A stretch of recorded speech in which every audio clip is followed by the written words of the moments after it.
ಮಾದಪ್ಪನ ಹುಂಡಿಗೆ ಭಕ್ತರಿಂದ ಕೋಟ್ಯಾಂತರ ರೂಪಾಯಿ ದೇಣಿಗೆ ಬಂದಿರುವಂಥದ್ದು 30 ದಿನದ ಒಳಗೆ 2.5 ಕೋಟಿಗೂ ಹೆಚ್ಚು ಆದಾಯ ಸಂಗ್ರಹ ಆಗಿದೆ. 2,58,44,097 ರೂಪಾಯಿ ನಗದು ಸಂಗ್ರಹ ಆಗಿರುವಂಥದ್ದು. ಪ್ರಾಧಿಕಾರದ ಕಾರ್ಯದರ್ಶಿ ರಘು ನೇತೃತ್ವದಲ್ಲಿ ಹುಂಡಿ ಎಣಿಕೆ ಕಾರ್ಯ ನಡೀತಾ ಇದೆ.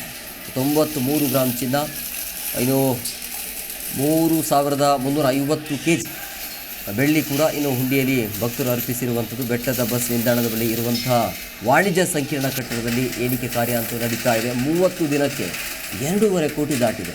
2,58,44,097 ರೂಪಾಯಿ ನಗದು ಸಂಗ್ರಹ ಆಗಿರುವಂಥದ್ದು. ಸೊ ರಜೆ ಇರುವಂಥ ಹಿನ್ನೆಲೆಯಲ್ಲಿ ಭಕ್ತಾದಿಗಳ ಸಂಖ್ಯೆ ಕೂಡ ಹೆಚ್ಚಳ ಆಗ್ತಾ ಇದೆ. ಭಕ್ತ ಸಾಗರ ಅಂತೂ ಜೋರಾಗಿದೆ. ಸೊ 30 ದಿನದಲ್ಲಿ 2.5 ಕೋಟಿ.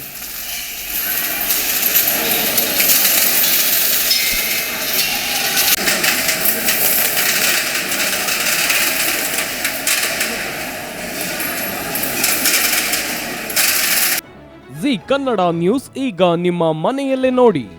ಎಲ್ಲ ಕೇಬಲ್ಗಳಲ್ಲಿ ಈಗ ಲಭ್ಯ.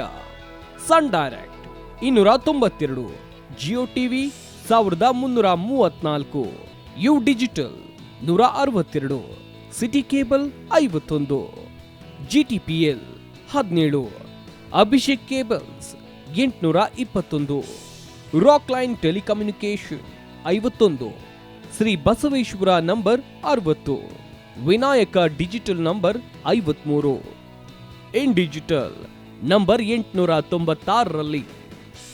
ನಿಮ್ಮಿಸ್ತದ ಜಿ ಕನ್ನಡ ನ್ಯೂಸ್ ನೋಡಿ ಆನಂದಿಸಿ.